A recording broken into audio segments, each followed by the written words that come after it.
Bismillahirrahmanirrahim. Assalamualaikum warahmatullahi wabarakatuh.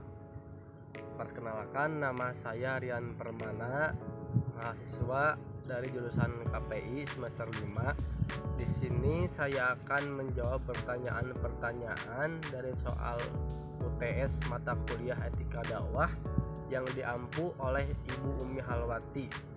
Yang pertama terkait pengertian etika dakwah.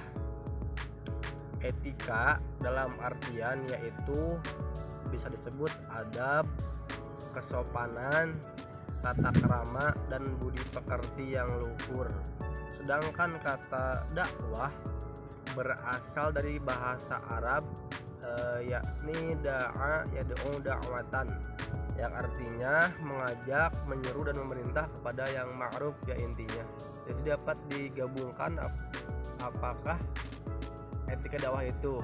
Nah, etika dakwah itu berarti adab, tata krama, kesopanan dalam berdakwah, baik dalam tutur kata dai, penampilan dai, dan kepribadian dai tersebut. Selanjutnya, ruang lingkup etika dakwah. Yang pertama, kerangka analisis objek pada pandangan nilai, yakni tergantung pada objek tersebut, kecenderungan agama, kesenian, dan lain-lain, murni dan alamiah bersifat objektif. Yang kedua, kerangka analisis aktivitas menilai. Apa sih yang dinilai? Apa yang dijadikan standar untuk penilaian dan bagaimana cara menilainya?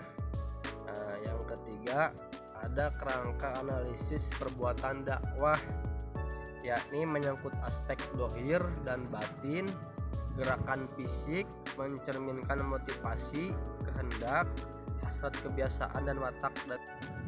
Nah, untuk jawaban nomor 2 dari soal UTS etika dakwah terkait landasan. 4 landasan etika dakwah. Yang pertama, landasan teologis, yakni mencakup dan berhubungan dengan akhlak, yang mana dijelaskan oleh Allah Subhanahu wa ta'ala dalam Al-Qur'an yang berbunyi wa innaka la'ala khuluqin azim, dan hadis Nabi yang menjelaskan bu'itsu liutammima makarimal akhlak. Tiada lain dan tiada bukan, Nabi Muhammad diutus ke muka bumi ini hanya untuk menyempurnakan akhlak. Landasan teologis ini mencakup keimanan kita, ketakwaan kita kepada Allah Subhanahu wa ta'ala sang pencipta. Landasan yang kedua yakni landasan historis, terus landasan filosofis, dan yang terakhir landasan sosiologis. Baik, untuk jawaban dari nomor 3 terkait pendekatan dan teori dakwah. Pendekatan untuk teori dakwah yakni menggunakan pendekatan etis, yang mana dakwah etis adalah dakwah yang menjunjung tinggi nilai-nilai etika. Nilai-nilai etika yaitu sekumpulan nilai yang diakui dan dibenarkan karena konsep dan indikasinya yang telah dirumuskan dan menjadi kesepakatan para ulama. Teori etika dakwah bersumber dari ajaran Islam, yakni Al-Quran dan Al-Hadis, Sirah Nabawiyah, perkataan hati nurani, penafsiran dan pemahaman para ulama, kebiasaan positif yang tumbuh dan berkembang di tengah-tengah masyarakat. Untuk teori dakwah itu sendiri yakni dijelaskan dalam Al-Quran yang berbunyi ud'u ila sabili rabbika bil hikmah wal mau'izatil hasanah wa jadilhum billati hiya ahsan. Yang pertama yaitu dakwah bil hikmah, yakni dakwah yang bijak, yang memberi keteladanan, memperhatikan suasana, situasi, dan kondisi mad'u tersebut, menggunakan metode yang relevan dan realistis sesuai tantangan dan kebutuhan, memperhatikan kadar pemikiran dan intelektual, suasana psikologis dan situasi sosial kultural mad'u tersebut. Selanjutnya, pengertian atau penjelasan dari dakwah bil mau'izah al hasanah, yaitu dakwah dengan tutur kata yang lembut, menghindari sikap sinis dan kasar, tidak menyebut-nyebut kesalahan atau menghakimi orang yang diajak bicara. Selanjutnya, penjelasan dari dakwah bil mujadalah, yaitu dakwah dengan cara berdiskusi atau berdebat dengan prinsip tidak merendahkan lawan, menghina, mengejek, apalagi menghujatnya, bukan untuk mencari kemenangan, melainkan untuk mencapai kebenaran, bertujuan semata-mata untuk menunjukkan kebenaran sesuai nilai-nilai Islam.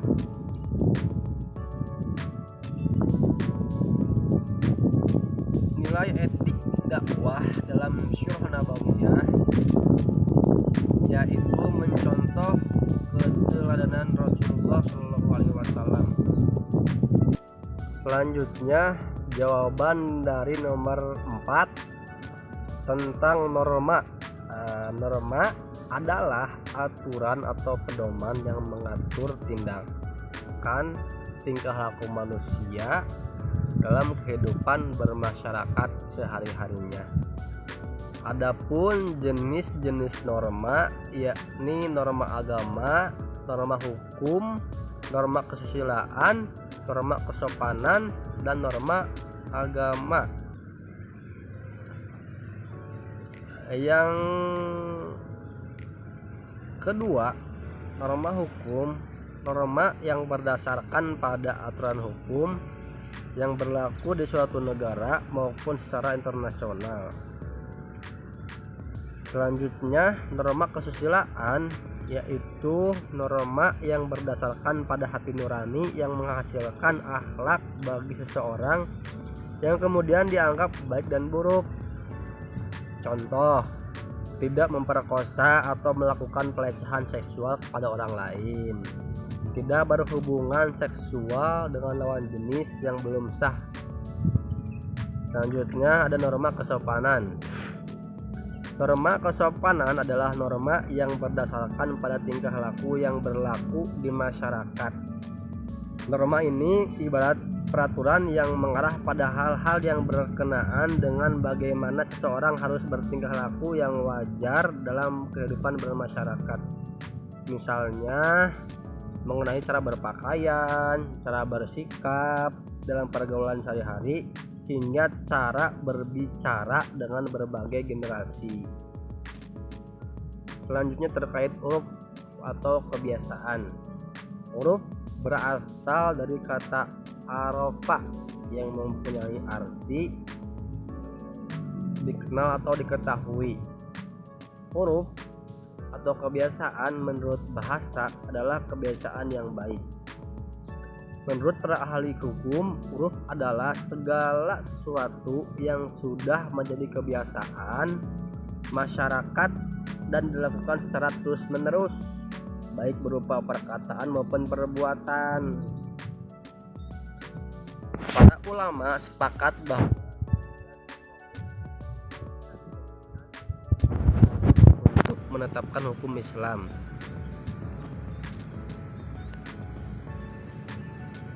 Adapun jenis-jenis huruf, yakni ada huruf lafzi. Selanjutnya jawaban dari nomor terakhir, nomor 5, yakni terkait kepribadian dan penampilan dai. Aspek yang berpengaruh terhadap daya tarik dai terbagi menjadi dua bagian. Yang pertama ada penampilan fisik luar, yang kedua ada kepribadian meliputi penampilan dalam. Penampilan dan kepribadian dai, yaitu penampilan luar fisik seperti sifat seperti pakaian, karakteristik fisik, serta kecantikan atau ketampanan. Penampilan dalam atau kepribadian yaitu sifat yang dimiliki seseorang yang berkembang apabila orang tersebut berhubungan dengan orang lain. Penampilan dan kepribadian dai yakni bukan hanya berkaitan dengan penampilan fisik, tetapi juga kepribadian dai dalam penampilan, pakaian, dan kesiapan untuk berdakwah. Penampilan luar dan dalam berpengaruh terhadap keberhasilan dakwah, sebab pada dasarnya jiwa manusia cenderung dan tertarik dengan penampilan yang indah dan baik. Pengaruh penampilan fisik bagi seorang dai dapat menyebabkan ia mudah diterima. Oleh sebab itu, maka seorang dai perlu merawat fisiknya dengan cara berolahraga secara teratur, karena selain menyehatkan juga akan membentuk postur tubuh yang bagus, mengatur pola makan, serta menjaga penampilan. Memperhatikan penampilannya terkait busana, baju, dan sebagainya agar terlihat rapi dan serasi. Menyesuaikan busana dan peci, sepatu, sendal agar mad'u tertarik, suka, dan akhirnya semangat dalam mendengarkan dakwah. Faktor yang mempengaruhi kepribadian dai yaitu ada faktor biologis yang meliputi sistem saraf, watak, seksual, proses pendewasaan. Selanjutnya faktor psikologis, unsur temperamen, kemampuan belajar, perasa, keterampilan, dan keinginan. Faktor sosiologis yakni kemampuan seseorang untuk bersosialisasi atau menyesuaikan. Landasan sosiologis, yang mana manusia adalah makhluk sosial yang butuh satu sama lainnya, tidak bisa hidup sendirian tanpa bantuan dari orang lain. Moral mutlak berlaku bagi manusia dalam hidup bersama-sama. Manusia adalah makhluk yang berbudaya.